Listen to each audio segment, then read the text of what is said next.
Hello everyone, आप सभी का बहुत बहुत स्वागत है इस चैनल में जिसका नाम है संजीव सर फिजिक्स। आज हम सब बात करने वाले हैं किरचॉफ्स रूल या किरचॉफ्स लॉ के बारे में। तो चलिए शुरू करते हैं आज का वीडियो।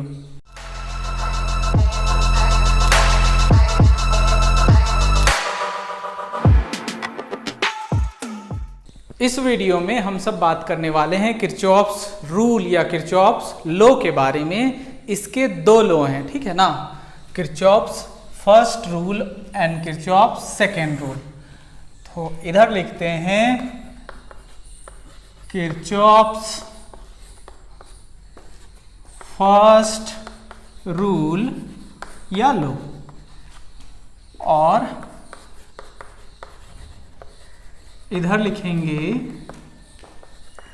सेकेंड लॉ और रूल।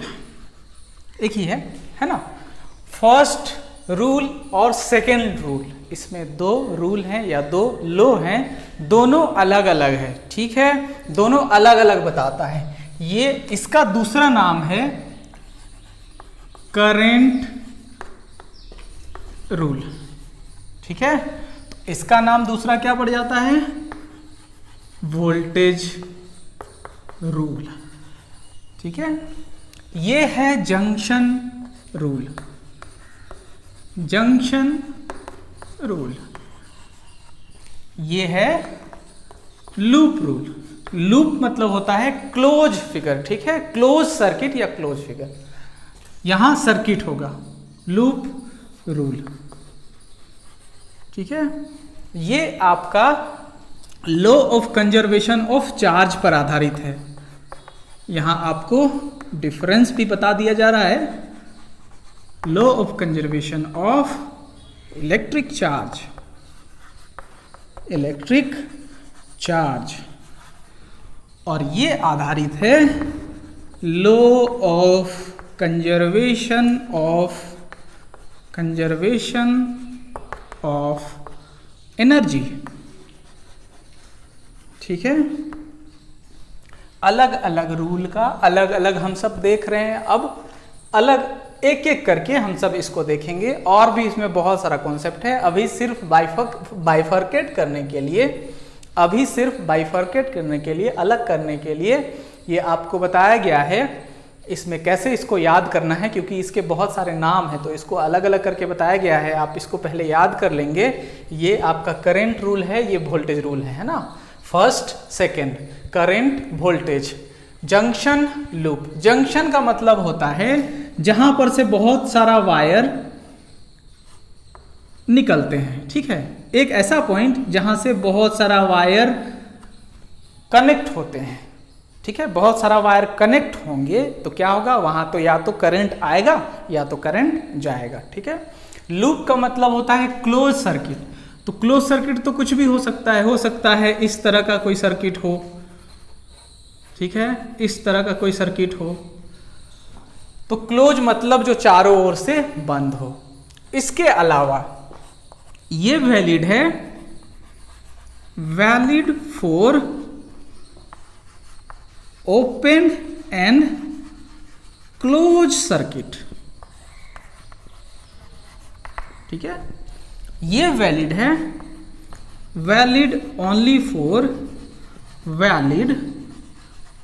फॉर क्लोज सर्किट या क्लोज लूप, है ना, ठीक है। लूप हमेशा क्लोज ही रहेगा, ठीक है, क्लोज सर्किट के लिए वैलिड है। तो एक एक करके हम सब देखते हैं फर्स्ट रूल और सेकेंड रूल क्या है। तो सबसे पहले फर्स्ट रूल, ठीक है। फर्स्ट रूल का दूसरा नाम क्या है, फर्स्ट रूल या फर्स्ट लॉ का दूसरा नाम है करंट रूल या current law, junction rule, based on law of conservation of electric charge, valid for open and close circuit, ठीक है। ये आपका फर्स्ट रूल है। इसका स्टेटमेंट आपको देखना होगा। स्टेटमेंट क्या है, सबसे तो स्टेटमेंट ही देखना है। डिफाइन करने के लिए पूछता है, ठीक है, डिफाइन। तो डिफाइन कैसे करेंगे, स्टेटमेंट लिखना है। तो स्टेटमेंट क्या है, दो तरीके से आप लिख सकते हैं, क्योंकि ये law of conservation of charge पर आधारित है। तो टोटल चार्ज किसी जंक्शन पर जीरो होंगे, या फिर इसको लिख सकते हैं अलजेब्रिक सम ऑफ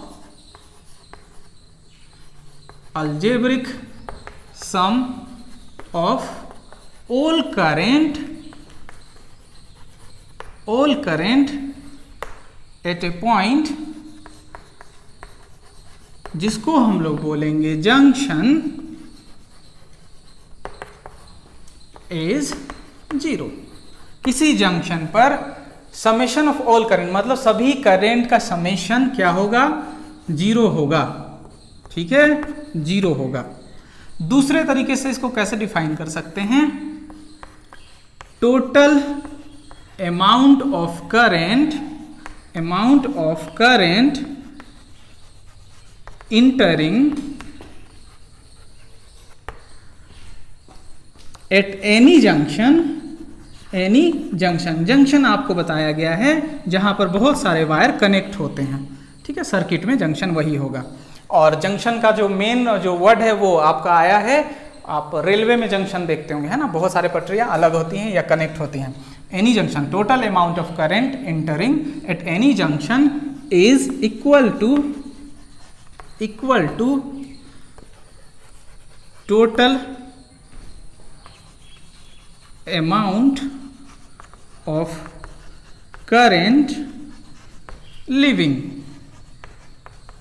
मतलब जितना इंटर करेगा उतना ही लीव भी करेगा किसी पॉइंट पर, जो जंक्शन जिसको बोला जा रहा है। किसी जंक्शन पर जितना अमाउंट का करंट एंटर करेगा उतना अमाउंट का करंट लीव भी करेगा। मतलब कोई भी करंट का लॉस नहीं होगा, कोई भी चार्ज का लॉस नहीं होगा। इसीलिए इसको law of conservation of charge पर है ना। There is no loss of electric charge, there is no loss of electric charge कहां पर, एट जंक्शन। यही तो है, चार्ज का लॉस नहीं होगा मतलब कंजर्व है चार्ज, है ना। तो इसको एक फिगर से समझते हैं हम लोग, कैसे इसको करेंगे। इसके लिए थोड़ा सा एक साइन कन्वेंशन आपको देखना है। बहुत छोटा सा सर्किट है, बहुत छोटा सा फिगर, इसको आपको समझना है। यहाँ कोई रजिस्टेंस कनेक्टेड है और ये आपका एक जंक्शन के पास,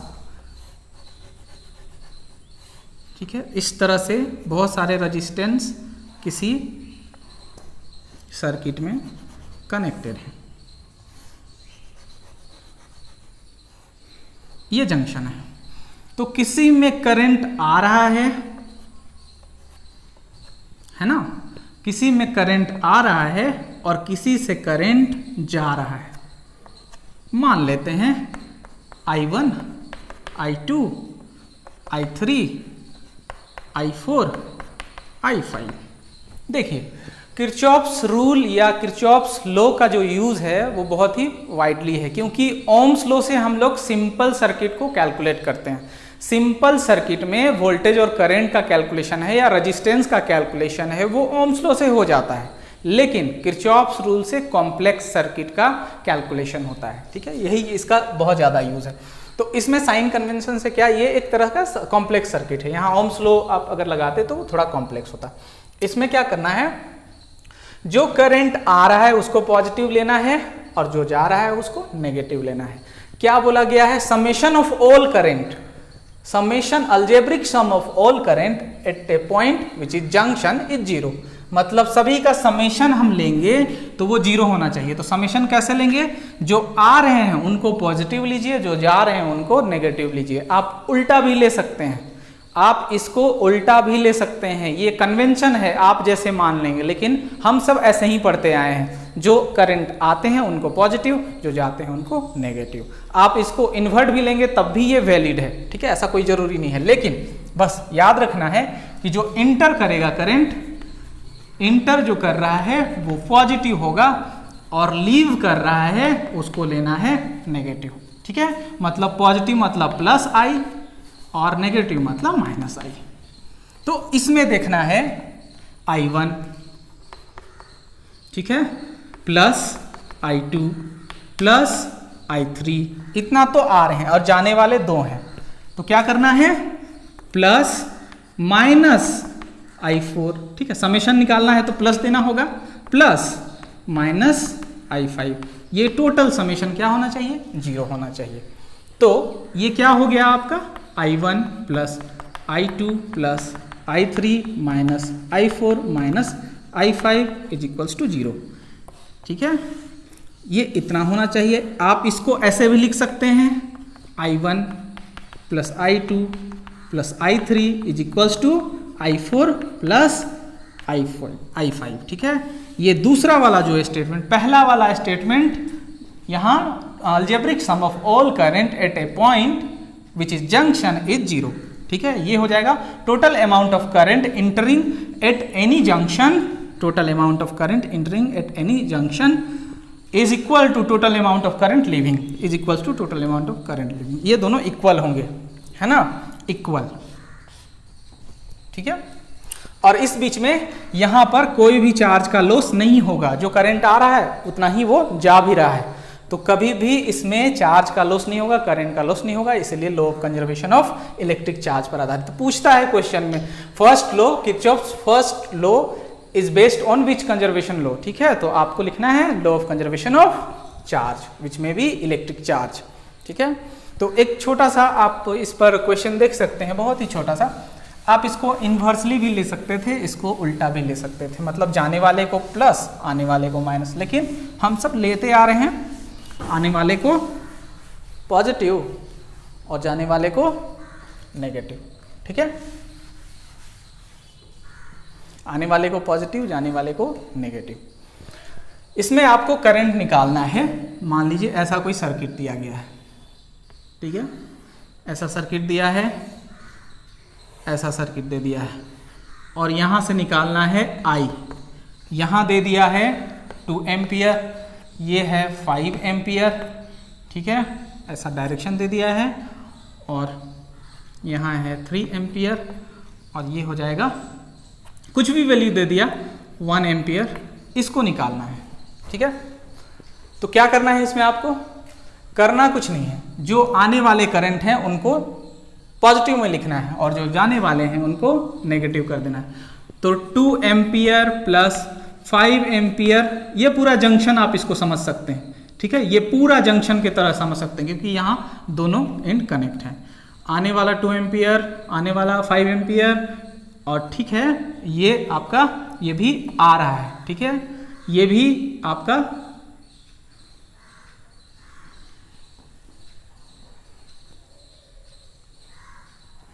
आने वाला 2 एम्पियर, यहाँ भी आने वाले करंट 2 एम्पियर 5 एम्पियर, और ये भी आने वाला है 3 एम्पियर, ठीक है, और ये है जाने वाला करंट, और ये भी है जाने वाला करंट, मतलब plus minus 1 ampere plus minus I is equals to 0, मतलब 2 ampere plus 5 ampere plus 3 ampere minus 1 ampere minus I is equals to 0।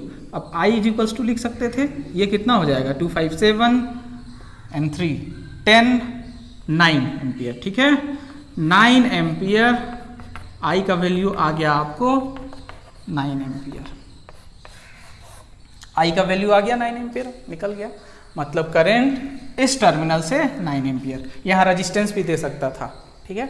तो इस तरह से हम सब इसको सॉल्व कर सकते हैं, बहुत ही इजी सर्किट है। फर्स्ट रूल में कोई दिक्कत नहीं है, जो भी दिक्कत होती है वो सेकेंड रूल में दिक्कत होती है, सेकेंड लॉ में। तो अब हम सब सेकेंड रूल देखते हैं। सेकेंड लॉ क्या है, Kirchhoff's second law.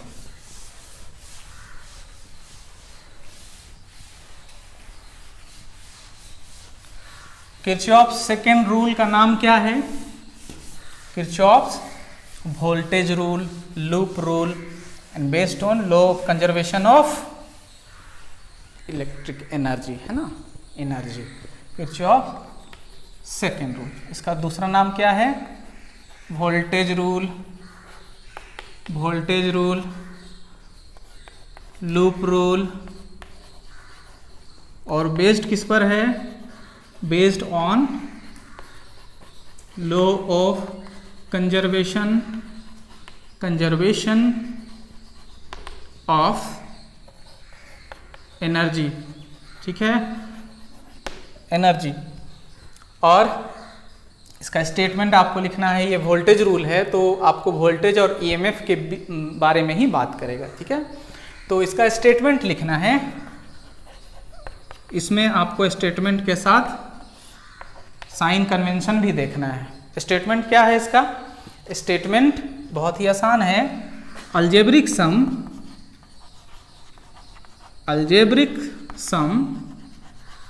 Of all potential difference and all EMF is 0, ठीक है। Algebraic sum of all potential difference, और पोटेंशियल डिफरेंस किस टर्म में होगा? I और R के टर्म में, एंड EMF इज 0, ठीक है। In any close loop is 0 in any closed loop, किसी क्लोज्ड लूप में तो 0 होगा। तो इसको इक्वल एंड अपोजिट भी होना चाहिए, है ना। मतलब जितना समेशन हम सब लेंगे पोटेंशियल डिफरेंस का, वो समेशन इक्वल होना चाहिए। किस में होना चाहिए? ये आपका होना चाहिए ईएमएफ में, ठीक है, ईएमएफ के समेशन पे, ठीक है।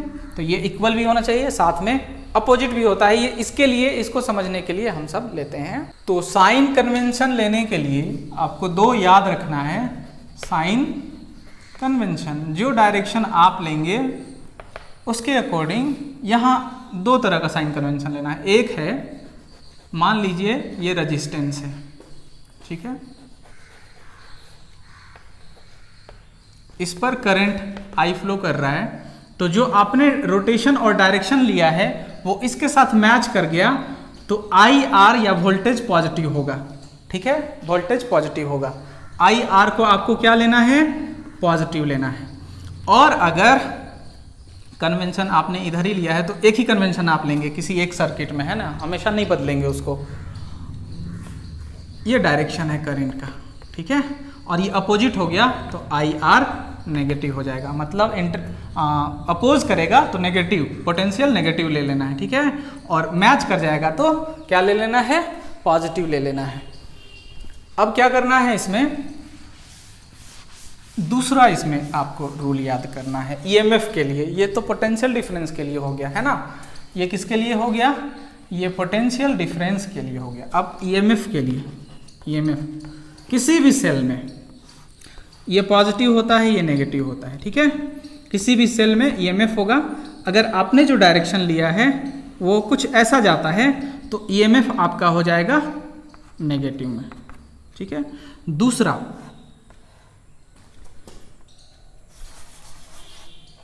अगर ईएमएफ इस तरह से है, सेल इस तरह से कनेक्ट है, डायरेक्शन आपका ऐसा है, तो ईएमएफ, ये जो ईएमएफ है वो आपका हो जाएगा पॉजिटिव। इसको एक सर्किट से हम सब करके देखते हैं, बहुत आसान है याद करना। डायरेक्शन यहाँ मैच कर गया पॉजिटिव, नहीं मैच किया नेगेटिव। यहाँ देखना क्या है, यहाँ फाइनल आपको देखना है, फाइनल टर्मिनल। यहाँ से फाइनल टर्मिनल ये नेगेटिव है, इसलिए ये नेगेटिव है, और यहाँ से फाइनल टर्मिनल पॉजिटिव है, इसलिए ये पॉजिटिव है।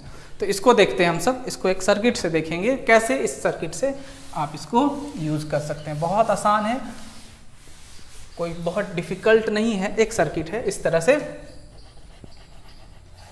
ठीक है। इसमें दे दिया रेजिस्टेंस और करंट का कुछ वैल्यू दे दिया I1 मान लीजिए, ये I2 है और ये R2 है, ये R1 है, ठीक है। यहाँ आपको दे दिया एक सेल कनेक्ट कर दिया, ठीक है, जिसका ईएमएफ है E, और साथ में मान लीजिए कोई रेजिस्टेंस और दे दिया 3, ठीक है, जिस पर करंट कुछ भी फ्लो कर रहा होगा। यहाँ करंट मान लीजिए दे दिया I3, और ये इस तरह से मिलेंगे यहाँ, यहाँ एक जंक्शन होगा इस तरह से, ठीक है। तो इस केस में, इस सर्किट के टाइप में आप कैसे लेंगे? जैसे हम ये रोटेशन को पॉजिटिव लेते हैं, तब देखिए क्या होगा। इस डायरेक्शन को लेके चलते हैं, तो एक तरफ लेना है पोटेंशियल डिफरेंस, दूसरी तरफ लेना है ईएमएफ, ठीक है, पोटेंशियल डिफरेंस का समेशन और दूसरी तरफ ईएमएफ का समेशन आपको पहले बताया गया।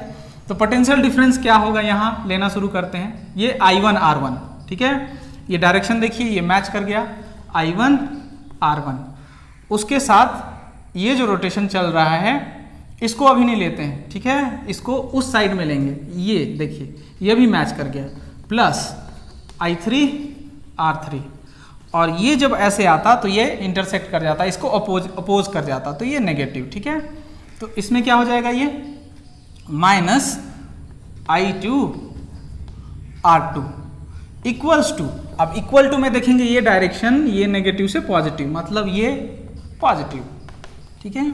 यहीं अगर इसको ऐसे लिए होते तब ये क्या हो जाता, नेगेटिव हो जाता, पर ऐसा नहीं लिया गया है। इस तरीके से हम सब इसको सॉल्व कर सकते हैं। आप और भी सर्किट देख सकते हैं, किसी भी करंट को वोल्टेज को आप कैलकुलेट कर सकते हैं कहीं भी। इस तरह से और भी सर्किट ले सकते हैं। इस तरह से मान लीजिए है, इस तरह से देख, ये कोई वैल्यू दे देता है R1 R2 R3, कैसे निकालेंगे। इसमें I1 दे दिया, इसमें I2 दे दिया, इसमें I3 दे दिया, ठीक है। ये डायरेक्शन और ये डायरेक्शन।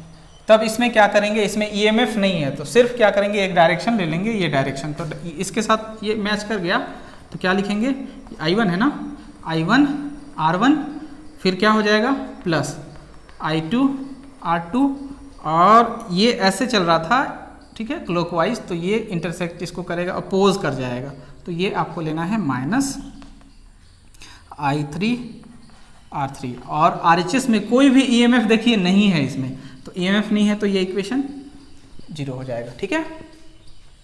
इस तरीके से हम सब कैलकुलेट कर सकते हैं किरचॉफ सेकंड रूल में वोल्टेज करंट। जो भी आपको कैलकुलेट करना हो, इसमें क्या होगा, 2 वेरिएबल टाइप का इक्वेशन आएगा, और भी बहुत सारा कुछ इसमें दिए जाएंगे, इसमें से आपको कुछ पार्ट आपको कैलकुलेट करना होगा। नेक्स्ट वीडियो में हम सब देखेंगे किरचॉफ्स रूल का यूज़ करके कैसे हम लोग कॉम्प्लेक्स सर्किट को सॉल्व करेंगे। कुछ इस पर न्यूमेरिकल बनाए जाएंगे जो आपको सेंड किए जाएंगे, वो हम सब अगले पार्ट में। आप इस वीडियो को लाइक कर सकते हैं। आई होप ये वीडियो आपको पसंद आया होगा। Thank you so much for watching this video.